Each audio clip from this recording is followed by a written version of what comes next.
प्रातः क्लास चल रहा था। 19/9/64 शनिवार 11 पेज के अंत में बात चल रही थी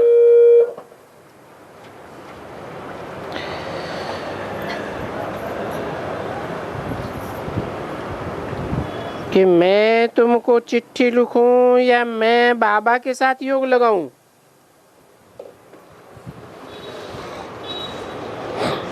तुमको चिट्ठी लिखूंगा तो हमको तुम याद रहेंगे, बाबा की याद कट हो जाएगी। फिर हमको क्या करना पड़ता है?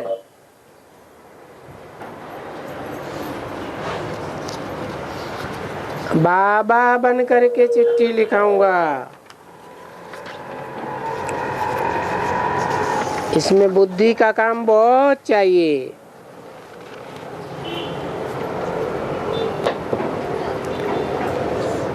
बहुत समझ चाहिए।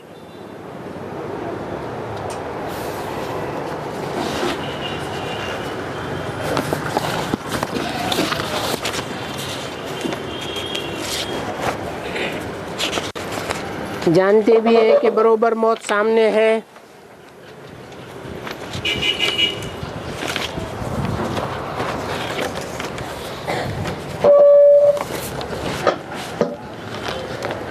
उसके पहले ही बाप से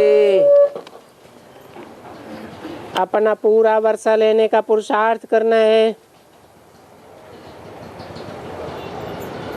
क्योंकि पूरा वर्षा कोई पीछे नहीं मिल सकता है।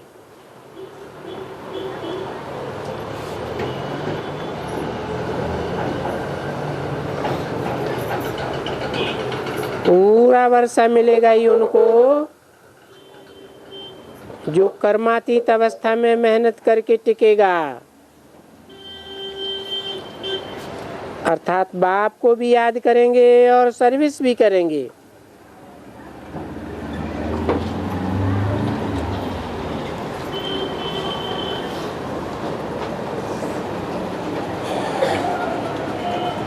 क्या कहा? मना सिर्फ याद नहीं,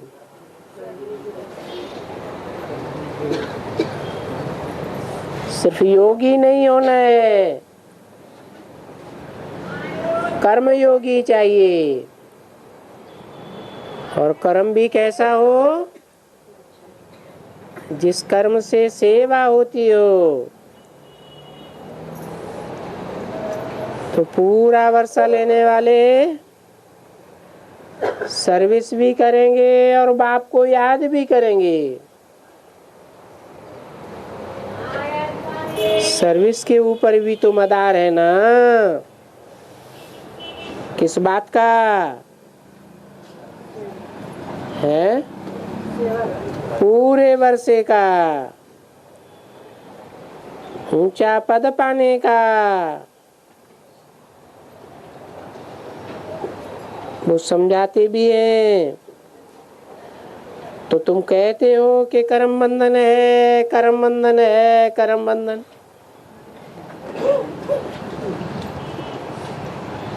परंतु कर्म बंधन करते करते एक ही थप्पड़ से हार्ट फेल हुआ, मर गए।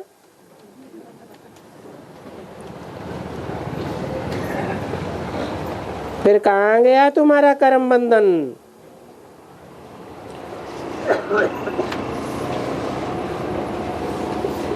यहाँ तो तुम बच्चों को राय देते हैं कि तुम जीते जी बाप की गोद में जाते हो।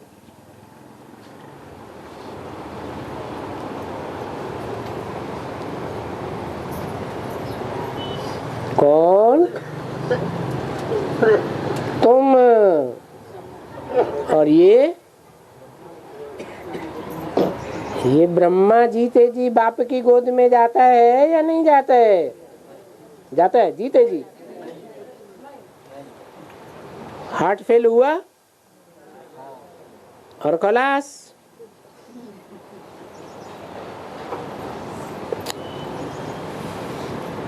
हाँ, मर के तुमको कोई काल नहीं खाता है। तुम तो खुशी से अच्छी तरह से देखभाल और पूछताछ करके तब तुम इन बाप को स्वीकार करते हो।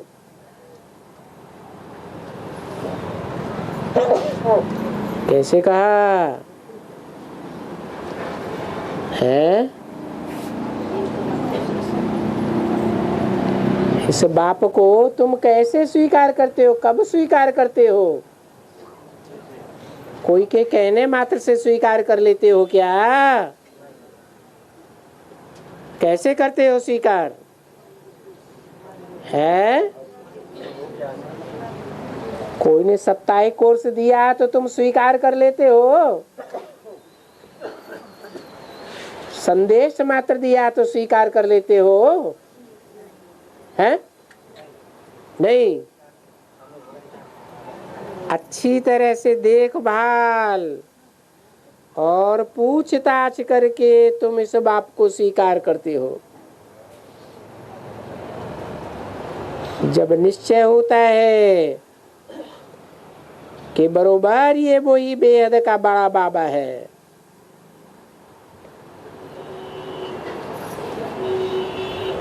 कौन सा बाबा है? बेहद का बड़ा बाबा। तो छोटा बाबा कौन है? जिस बड़े बाबा से हमको सृष्टि का बड़ा पद मिलता है, राजधानी का पद मिलता है। अभी ऐसे तो नहीं है कि बाबा कहने से कुछ बात मीठी हो जाती है। बात मीठा होता है, मुख मीठा होता है जब नशा चढ़ता है कि हमको बाप से स्वर्ग का वर्षा मिलना है।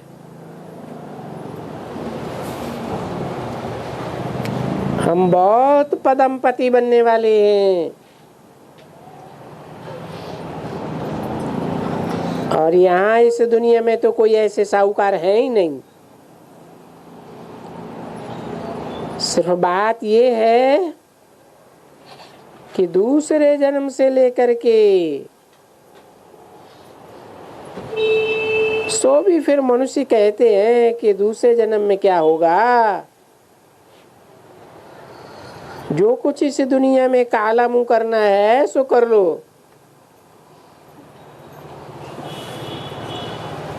पहले अच्छी तरह से ये तो कर लो। तो वो समझते हैं कि पता नहीं वहां काला मुंह करने को मिलेगा या नहीं मिलेगा। तो देखो वो इतने मूर्ख बुद्धि हैं, समझते भी हैं कि गोरा बनना है। बाबा काला मुंह वालों को गोरा मुंह बनाते हैं, परंतु ये समझते हुए भी देखो, क्योंकि सन्यासियों के लिए कोई काले और गोरे का क्वेश्चन ही नहीं उठता है। ये बात तो तुम्हारे लिए है। तुम गोरे थे, अभी सांवरे बन गए हो। सिर्फ तुम भारतवासियों के लिए ये बात है। क्या बात? गोरे भी बनते हो तुम, काले भी बनते हो। और दूसरे धर्म वाले है, इस्लामी बौद्ध क्रिश्चियन तो काले ही काले। उनके तो गोरे होने का सवाल ही नहीं। क्यों? गोरे होने का सवाल क्यों नहीं पैदा होता?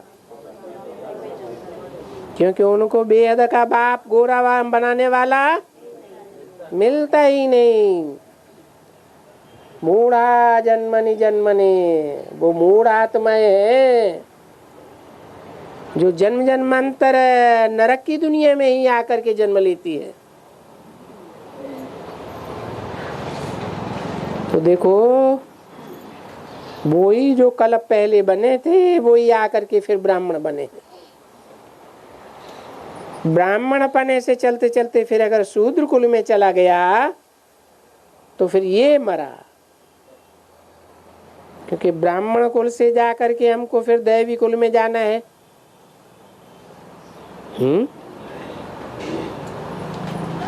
आगे बढ़ना है या पीछे हटना है?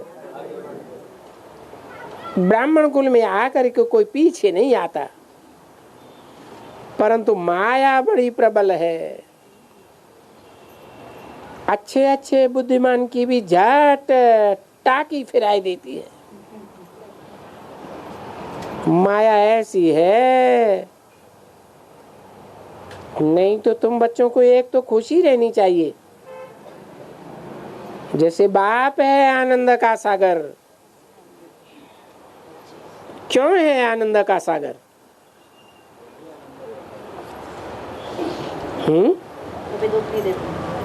क्योंकि वो हमको आनंद का ही वर्षा देते हैं। देने वाला कैसा होगा? जैसा होगा वैसा ही वर्षा देगा ना। लौकिक बाप क्या वर्षा देते हैं? है विकारों का वर्षा देते हैं। तो कैसे होते हैं? विकारी होते हैं, विकारों का वर्षा देते हैं। और बाप आनंद का सागर है, तो वो आनंद का ही वर्षा देते हैं। तब उनके ऊपर नाम पड़ा है कि हमको बहुत आनंद देते हैं। देखो कोई भी आते हैं तो कहते हैं कि यहाँ शांति और आनंद बहुत मिलता है। इस समय में जो शांति और आनंद मिलता है वो फिर अविनाशी हो जाता है।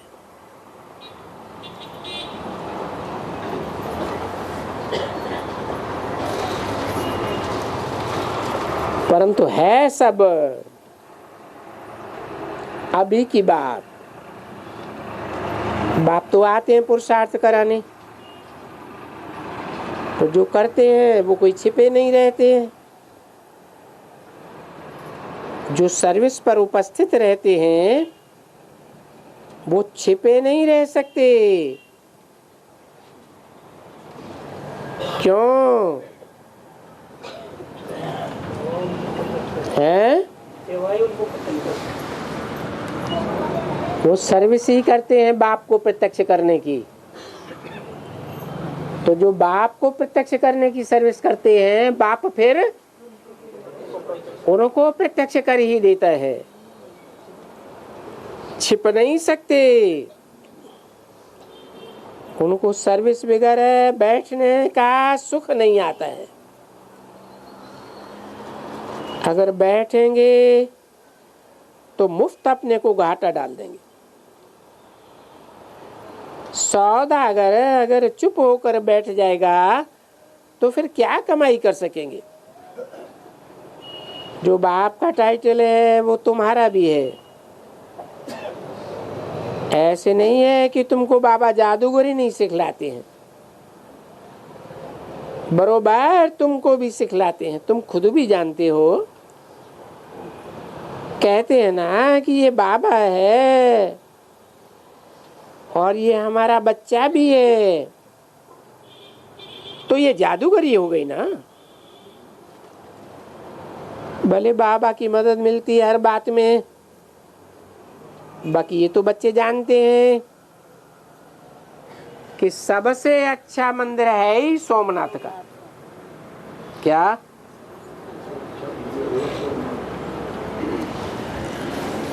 क्यों?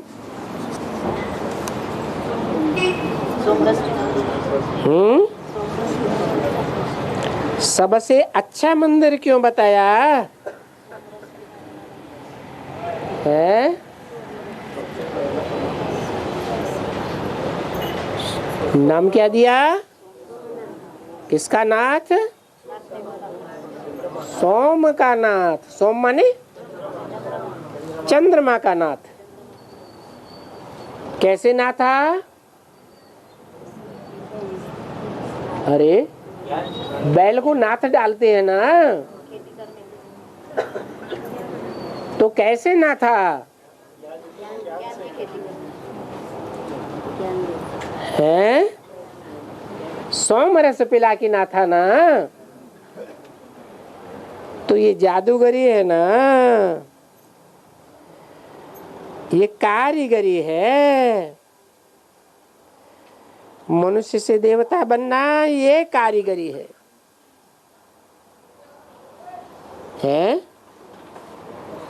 क्या क्या कारीगरी बताई?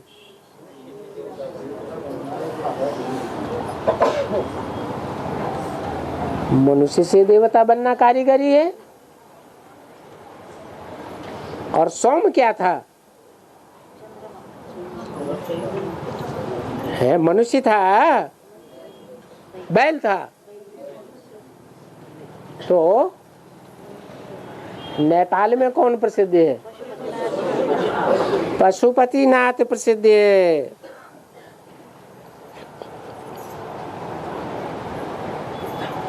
तो पशुपति भी है, कारीगर के ये मंदिर बने हुए हैं। इन मंदिरों में कितनी कारीगरी है। बरोबर नीचे मंदिर में मनुष्य राजयोग में बैठे हैं, और ऊपर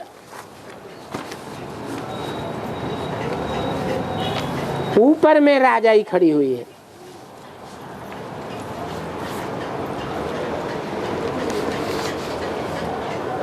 इतना सिंपल है समझने का, जो तुम जाकर कोई को भी समझा सकते हो। 1964 की वाणी का रात्रि का दूसरा पेज।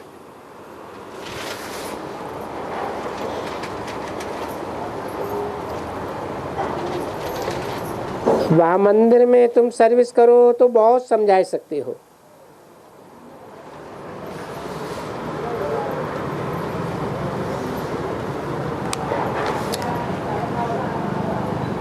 तुम बिगर तलब कोई मंदिर के पंडे बन जाओ एकदम। क्या?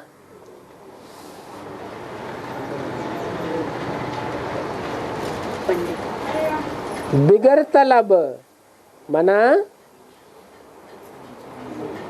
बिना पेमेंट के। वो ब्राह्मण लोग तो तलब लेते हैं, तनख्वाह लेते हैं ना। तुम एक पैसा भी न लो, क्योंकि यही मंदिर है खास, और कोई भी मंदिर नहीं है। जगदम्बा के मंदिर में इतना मजा नहीं है।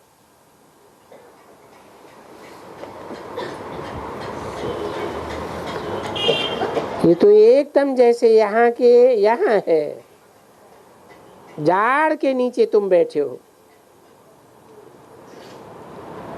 और वो भी बैठे हैं, और ऊपर में देखो उन बच्चों को तो कुछ भी पता नहीं है। मंदिर भले कई देखे हैं, ये नहीं देखा है, परंतु तुम्हारे में से शायद कोई देख कर गए हो। नेम नहीं है, कुछ पता नहीं था। अभी तो हूबहू तुम्हारी सर्विस का वो यादगार बना हुआ है। वंडर है कि तुम्हारा स्थान मंदिर भी सामने है। और ये भी तो विचित्र बात हुई ना, समझाने के लिए भी बहुत सहज है। वो किताब निकाला भी है कि वो जड़ है, और यहाँ तुम चैतन्य में बैठे हो। परंतु यहाँ कोई भी वो किताब बांटने वाला नहीं है। यहाँ भी सर्विस करने वाला कोई है नहीं, बहुत सर्विस है। अच्छा, इस समय में भी कोई जाकर के उनको किताब देवे तो भी कुछ उनको समझ में आवे। वहां का जो बड़ा है उनको भी बैठ करके कोई अच्छे तरह से समझावे और बुद्धि में बिठावे तो बेचारा वो भी कोई को समझा के कुछ दे कि अरे भाई ये तो मंदिर है जड़, और चैतन्य ये जड़ यादगार है, असली तो चैतन्य होता है ना।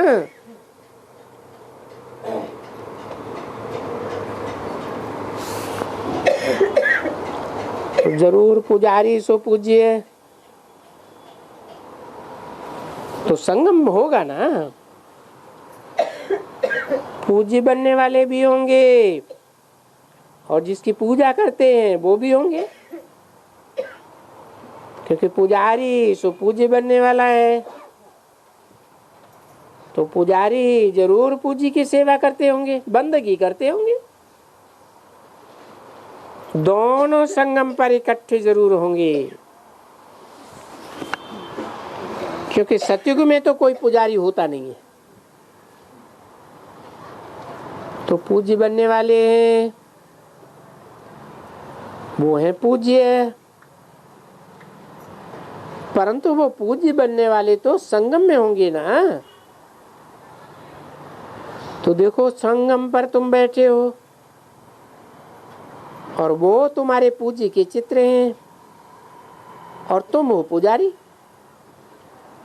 तुम बरोबर इन सब के पुजारी थे, देवियों के भी पुजारी थे। अभी तुम सो खुद बन रहे हो। तो ये भी विचित्र बात है कि तुम बैठे हुए हो परंतु यहाँ समझाने वाली, सर्विस करने वाली कोई है नहीं।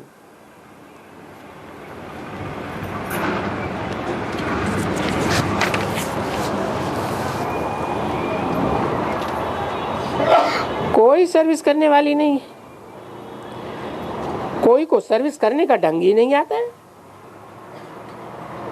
क्योंकि अंधे को दिखलाना तो होता है ना।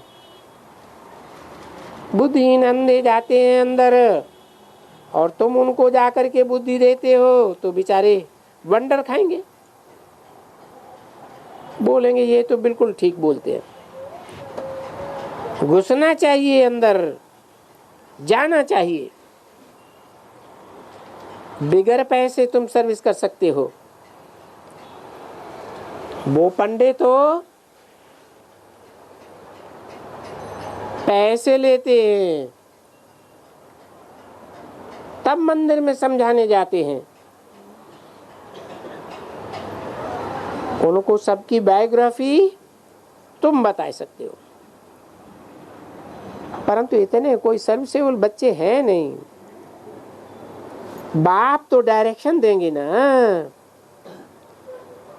अभी ऐसी जगह में मम्मा तो नहीं जाएगी, बाप दादा भी नहीं जाएंगे, जाएंगे तो बच्चे ही। परंतु इतना बच्चों में शौक नहीं है। इतना विशाल बुद्धि वाला अगर कोई होता भी है तो पिछाड़ी में ग्रहाचारी भी तो होती है ना। कमाई में ग्रहाचारी बहुत होती है। कभी अवस्था को अच्छा देखो, कभी मध्यम देखो, कभी कनिष्ठ देखो, फिर कभी बहुत अच्छी देखो, तो वो ग्रहाचारी भी बहुत आती है। युक्तिबाज चाहिए, रमजबाज चाहिए इस सर्विस में। देखो इसलिए बाप को भी रमजबाज कहते हैं ना। तो आकर के शक्तियों को रमजबाज बनाते हैं, मान ऊंचा करते हैं, परंतु शक्तियां भी कोई अच्छी तरह से जागे। औरों को कहते हैं ना कि कुंभकर्ण की नींद में पड़े हो तो अपन सब भी तो नींद में नहीं पड़े, सोए पड़े हैं कहीं। अरे तुमको किस लिए जगाया है? जगाया है औरों को जगाने के लिए। निकल जाएगा कोई और कोई नया अच्छा पैदा हो जाएगा। अच्छा, माता पिता बाप दादा का मीठे मीठे सिकिल दे बच्चों प्रति याद प्यार, गुड नाइट। आज का प्रातः क्लास है 20/9/64 रविवार। रिकॉर्ड चला है, किसी ने अपना बना के मुझको मुस्कुराना सिखा दिया। कि रिकॉर्ड ने पहले पहले क्या वचन सुनाया।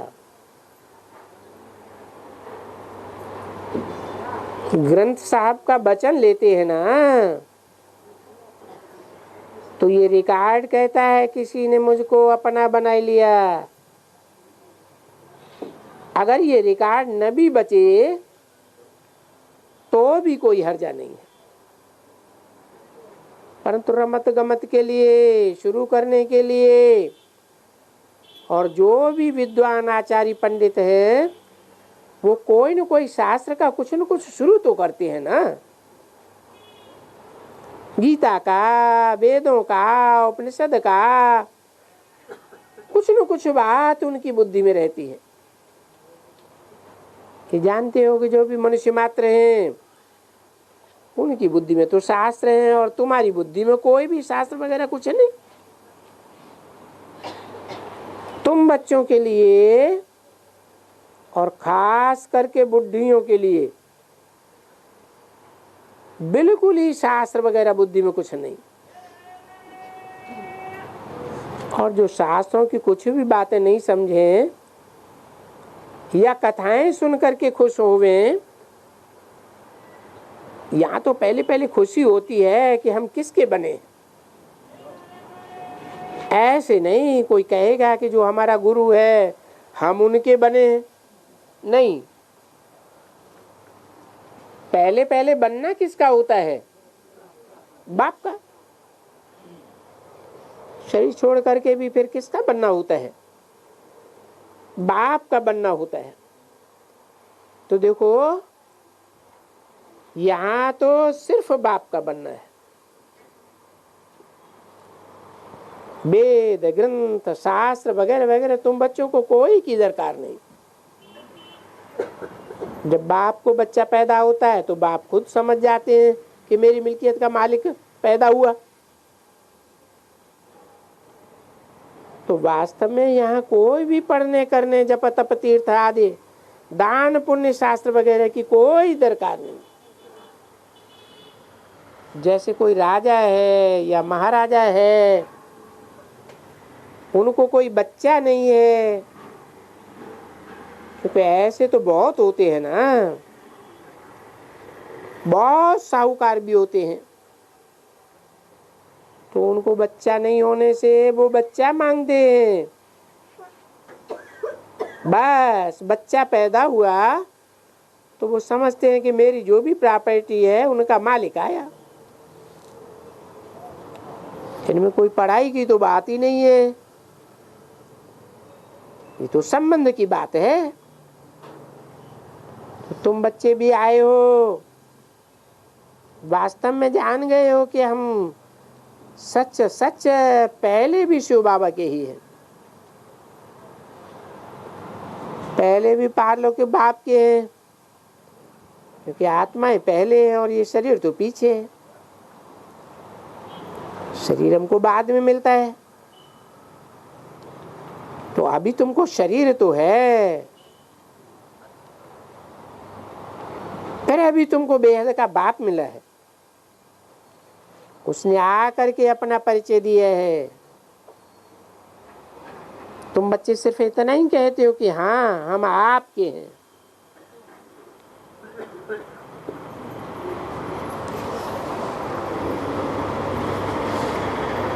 तो देखो यहाँ सिर्फ बाप और बच्चे का संबंध है, इसके अलावा और कोई तो संबंध है ही नहीं। फिर उसके बाद जबकि बच्चों को पढ़ना भी हो, पढ़ना भी तो जरूर है, इनको गुरु भी करना है जरूर, क्योंकि ये भारत में कायदा है।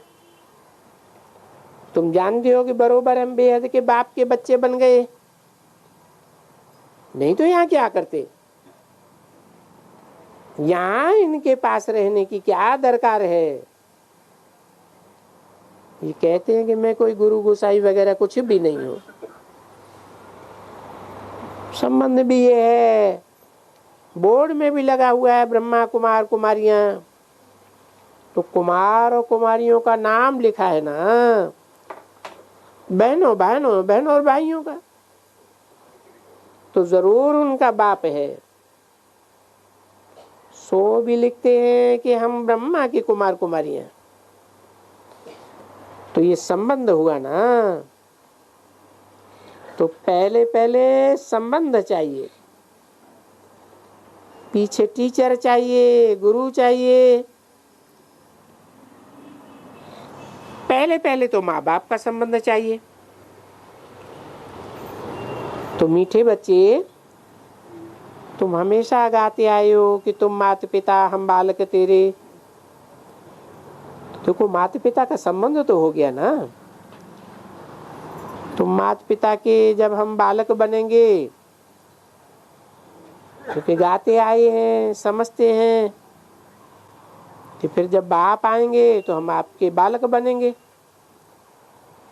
देखो ये आत्मा कितना याद करती है, इसको अविनाशी याद है। जैसे भक्ति मार्ग में जब हम बालक बनेंगे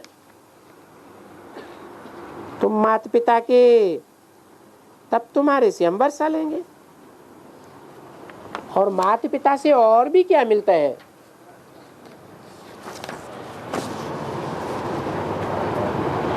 वर्षे की तो बात हो जाती है ना। 20/9/64 की वाणी का दूसरा पेज। अभी तुम बच्चे जानते हो कि हम माता पिता के हैं, भले कोई भी यहाँ से चले गए हैं, फिर भी उनको बुला करके पूछे ये तुम्हारा क्या लगता है।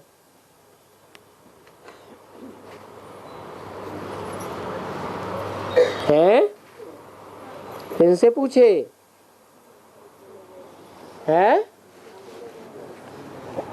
जो यहाँ आकर के चले गए हैं, उनसे जाकर के क्या पूछे हैं?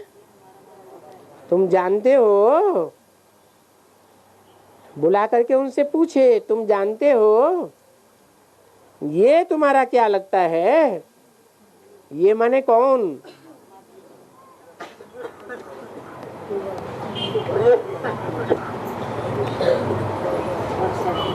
मंदिर में ले जाके शिवलिंग की तरफ इशारा करे तो फिर भी कहेंगे कि जरूर ये माता पिता है, हम शिव बाबा के बच्चे हैं। जब बच्चे हैं तो वर्षा ही याद आना चाहिए। अभी तुमको कोई दूसरी पुस्तक वगैरह तो नहीं पढ़ाई जाती है, पढ़ाई जाती है कुछ भी नहीं।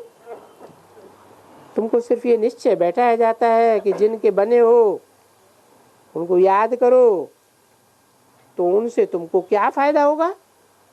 वो तो कहते हैं मेरे साथ योग लगाने से क्या, मेरे को याद करने से कोई प्राप्ति नहीं करेंगे। सारी दुनिया मेरे को याद करती है, कभी कोई प्राप्ति हुई है तब तो याद करती है, बने तो हो ना। तो देखो बहुत थोड़ी सी और सहज से सहज बात बताते हैं, क्योंकि विशाल बुद्धि तो होना चाहिए ना। ऐसे थोड़ा ही है कि बीज और झाड़ को कोई समझ नहीं सकता है, या इन चक्र को कोई समझ नहीं सकता है, और तो कुछ भी नहीं समझाते हैं। सिर्फ अपने ही कुल की बात समझाते हैं कि देखो हम कितनी बड़ी बिरादरी वाले पहले बाबा के बनते हैं। कौन सी बड़ी बिरादरी है? सूर्यवंशी बिरादरी। फिर हम कैसे 84 के चक्र में आते हैं? ये तो समझ गए हो, नहीं तो दूसरा कोई मनुष्य समझते नहीं है कि 84 के चक्र में कैसे आते हैं। अभी तुम बच्चों को वेद शास्त्र या जो भी तुम आधा कल्प करते आए हो, इन सब बातों से छुड़ा देते हैं। तुमको न कोई यज्ञ, न तप, न दान, न तीर्थ, न पुण्य, न संध्या, न बंधन, न गायत्री, कुछ भी करने की दरकार नहीं, क्योंकि तुम तो बाप के बने हो। और उनको याद करते करते और फिर सचक्र के आदि मध्य अंत को जानने से, त्रिकालदर्शी बनने से, हे मेरे लाडले बच्चे, तुम इतना ऊंच से ऊंच स्वर्ग का मालिक बनते हो। इतना ऊंचे से ऊंच है, इतना ऊंचे से ऊंच स्वर्ग है।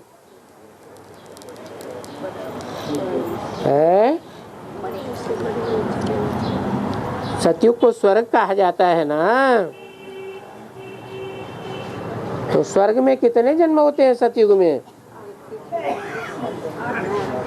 सतयुग में 8 जन्म। उससे भी ऊंचा कोई जन्म है? इस संगम युग का स्वर्णिम भाग,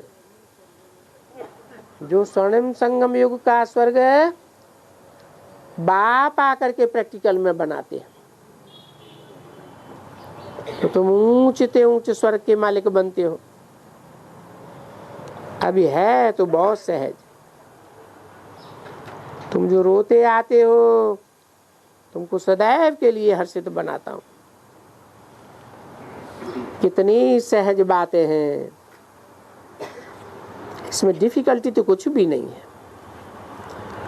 परंतु ये सहज बातें भी बच्चों को भूल जाती है। क्या कारण है जो भूल जाती हैं? भूलने की कोई बात तो होनी नहीं चाहिए। माँ बाप को कभी कोई भूलता नहीं है, सो भी ऐसे बेहद के माँ बाप को। बाबा सिर्फ बच्चों को कहते हैं बाप को याद करो और वर्षे को याद करो, तो तुम सदैव हर्षित रहेंगे। वो गीत का पॉइंट है ना, कौन आया। गाते रहते हैं भक्ति मार्ग में, तो गाना ही है। ये जो तुम्हारा है अविनाशी,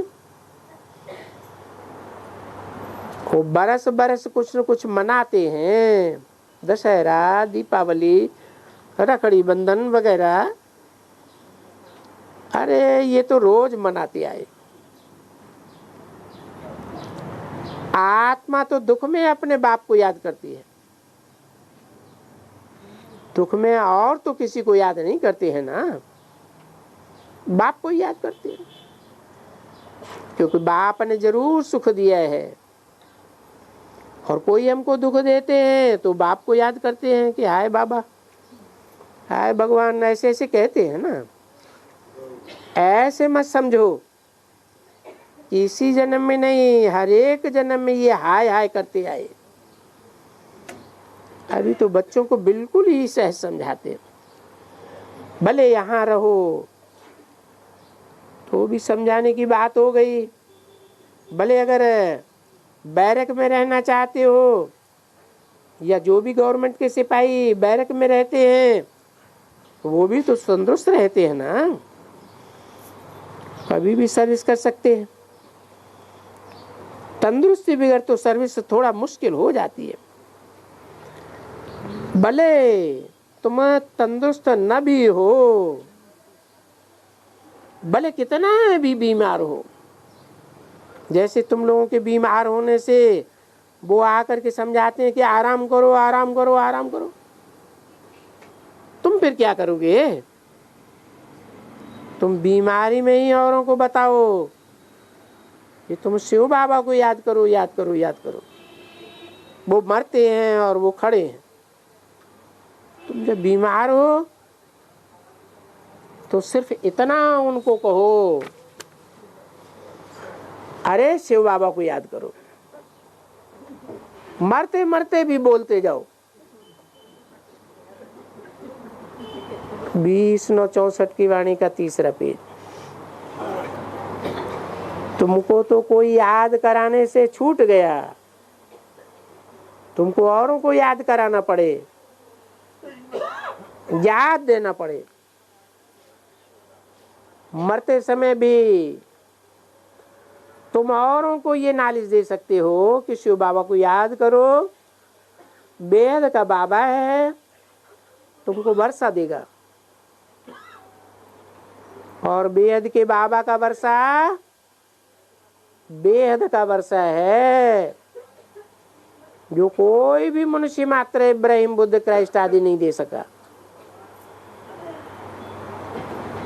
तो सर्विस का शौक जब पड़ जाता है तो मरने वक्त भी अगर कोई आएगा पूछने के लिए तो उनको ज्ञान देने लग पड़ेंगे। ऐसी बच्चों की अवस्था चाहिए, लगन चाहिए। ऐसे नहीं कि हॉस्पिटल में मुर्दे की तरह पड़े रहे और मुख बंद हो जावे। क्या कहा है?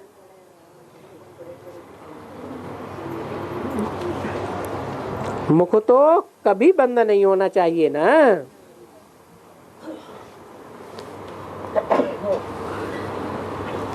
मुख से कुछ न कुछ हाय राम राम राम, ये तो भक्ति मार्ग में भी निकलता ही रहता है ना। तो तुम बच्चों की कितनी अच्छी अवस्था होनी चाहिए, कितनी बुद्धि में ये बात होनी चाहिए कि सिर्फ हमको बाबा ऐसी एक सहज बात समझाते हैं, जो चाक हैं, भले चंगे हैं, तंदुरुस्त हैं, बीमार हैं, हम बीमारी में भी बहुत फर्स्ट क्लास सर्विस कर सकते हैं। कोई भी मित्र संबंधी आवेंगे हमारी सर्विस करने के लिए, सब तो समझते हैं कि इनको कोई दरकार नहीं है, तो भी वो बेचारे आएंगे तो कहेंगे कि अच्छा प्रभु को याद करो, वही तुम्हारा रखवाला होगा। और क्या तुम्हारा कोई रखवाला हो सकता है? इसलिए ईश्वर को याद करो, प्रभु को याद करो, राम राम कहो। तो फिर उनको क्या समझाना है? वो तो तुम जानते हो कि अपनी बुद्धि में है, मैं तो ज्ञान का सागर का बच्चा हूँ। हम तुमको और ही कहते हैं कि तुम शिव बाबा को याद करो। बाबा एक है और वर्षा भी सबको एक ही मिलता है, सुख और शांति का वर्षा है और एक से ही मिलता है, क्योंकि बाप का वर्षा बच्चों को तो मिलता ही है। उसमें भी जो मेल्स होते हैं उनको वर्षा मिलता है, फीमेल्स को नहीं मिलता है।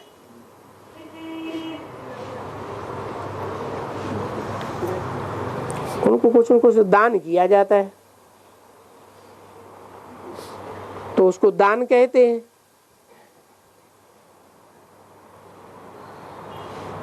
कन्याएं 100 ब्राह्मणों से उत्तम है क्योंकि पवित्र होती है, तो पवित्र को दान दिया जाता है। सन्यासी पवित्र हैं तो उनको भी दान दिया जाता है, और ब्राह्मण पवित्र नहीं है तो भी उनको दान दिया जाता है। परंतु तुम कन्याएं तो सबसे पवित्र हो, इसलिए बाप माँ तुमको दूसरों को देने के लिए कहते हैं कि हम कन्या को दान करते हैं। कन्या को भी देते हैं तो कन्या को भी दान देते हैं, उनको बहुत बड़ा दान समझते हैं। परंतु इस समय में वास्तव में दान तो होता ही नहीं है। दान तो उस दुनिया की बात नहीं है। कहाँ की बात है? अभी की बात है। देखो आजकल तुमको बहुत कहते हैं जो गरीब हैं वो तो बेचारे छूट जाते हैं ना। हम अपनी कन्या ये यज्ञ में शिव बाबा को देते हैं। माता भी कहती है मैं शिव बाबा की बनती हूँ, तो कन्या तो देनी है ना। वहां उस दुनिया में देते हैं कत्लेआम होने के लिए, और यहाँ कन्या दी जाती है स्वर्ग की महारानी बनने के लिए, नरक भारत को स्वर्ग बनाने के लिए। देखो अगर कोई कन्या दान देते हैं तो कन्या भी ऐसी होनी चाहिए जो पढ़ी लिखी भी हो। तुम छोटी कन्या तो ले नहीं सकेंगे। कन्या लेनी है जो अच्छी तरह से अपनी कुल की भी हो और उनको समझाने से वो समझती भी जाए। क्योंकि सर्विसेबल तो होनी चाहिए ना। तुमको कोई छोटे बच्चे तो नहीं संभालना है, ना कि तुमको छोटी कन्याओं का कुछ भी लेना है। कन्या आवे जब देखो ये थोड़ी बात में समझ लेती है कि यहाँ क्या काम होता है। यहाँ तो पढ़ाई जास्ती नहीं है, तुम इतना काम कर सकेंगी तो तुम भी शिव बाबा को याद करो, परिचय दो और उनको कहो कि अभी बाप के वर्षे को याद करो। ये तो जरूर है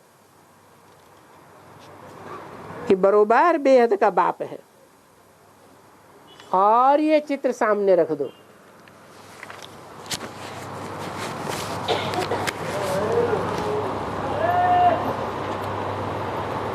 बीस 64 की वाणी का चौथा पेज। ये चित्र बड़ा अच्छा है तो सभी चित्र एक दो से अच्छे। ये नट सेल में होते जाते हैं, तो उनसे कहो कि देखो ये सतयुग का वर्षा पाए रहे हैं, नहीं तो सतयुग के लिए ये लक्ष्मी नारायण का वर्षा ये कहाँ से किसने दिया। श्री लक्ष्मी नारायण को अच्छी तरह से पकड़ो। इसलिए लक्ष्मी नारायण के बड़े बड़े चित्र तुम बच्चों के लिए बनाए जाते हैं। राधे कृष्ण का भी नहीं, लक्ष्मी नारायण का। तो ये भी देखो बैठी हुई है, थोड़ी बात समझाते हैं उनको क्या करना है,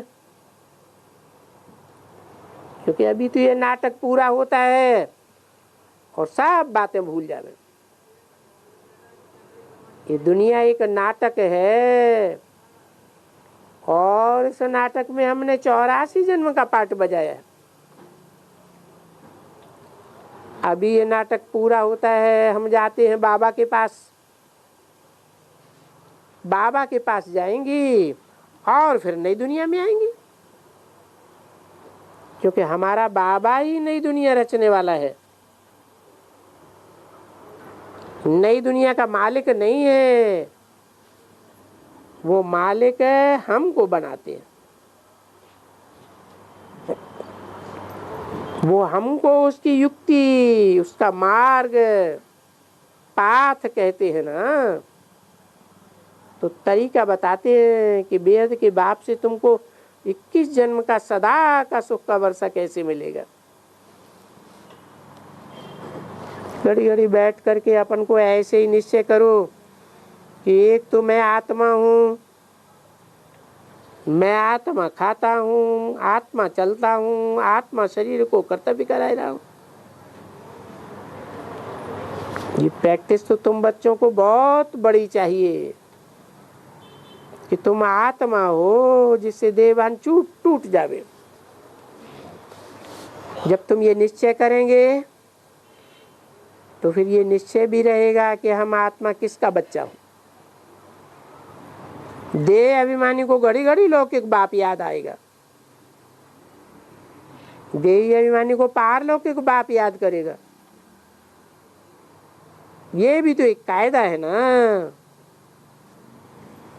देह अभिमानी होने से तुमको देह अभिमानी का लौकिक बाप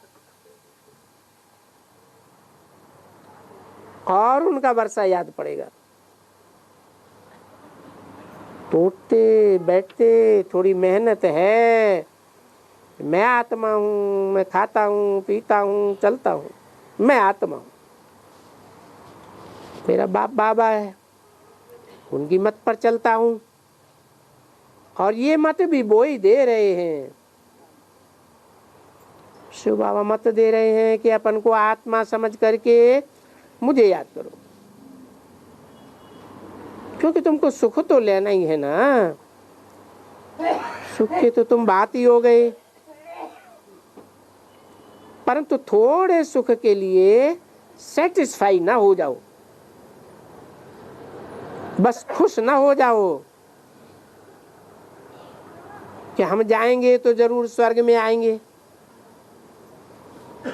अरे ये तो पाई का भी शक नहीं है कि तुम स्वर्ग में जावेंगे। मम्मा बाबा तो कह दिया ना, परंतु पक्के मातेले बनो। है कौन होते हैं पक्के मातेले? हैं नहीं, पक्के मातेले माना आज्ञाकारी, वफादार, फरमान बरदार, ईमानदार। सौतेले नहीं बनो, क्योंकि सौतेले और मातेले का यहाँ बहुत समझाया हुआ है। मातेला किसको कहते हैं? जो बिल्कुल ही बाप दादा को याद करे, फिर दूसरे को याद ही न करे। दूसरे याद पड़ते हैं तो सौतेला हो जाता है। देखो यहाँ बैठे बैठे बहुत आते हैं ना, ये भी बाप याद पड़ते हैं, वो भी याद पड़ते हैं, तो फिर एक याद करना पड़ता है ना, दो नहीं। एक बाप जो अविनाशी स्वर्ग का वर्षा देने वाला है, तो एक के कुल का अपन को समझो। ये भी कुल है, वो भी कुल है, और बाल बच्चे भी सब होते हैं, समझो बिरादरी है। उनसे तो दुख ही मिलता है। अभी तो दुखी ही कहेंगे ना। और आइए, अल्पकाल का क्षणभंगुर सुख भी क्या, और अभी सुख क्या रखा हुआ है यहाँ। यहाँ तो मौत आया हुआ है सामने, तो ये बुद्धि से जज करना है कि अभी हम किस तरफ जावें। मौत की दुनिया जो भस्म होने वाली है उस तरफ जावे, या जो नई दुनिया सामने खड़ी है उस तरफ जावे,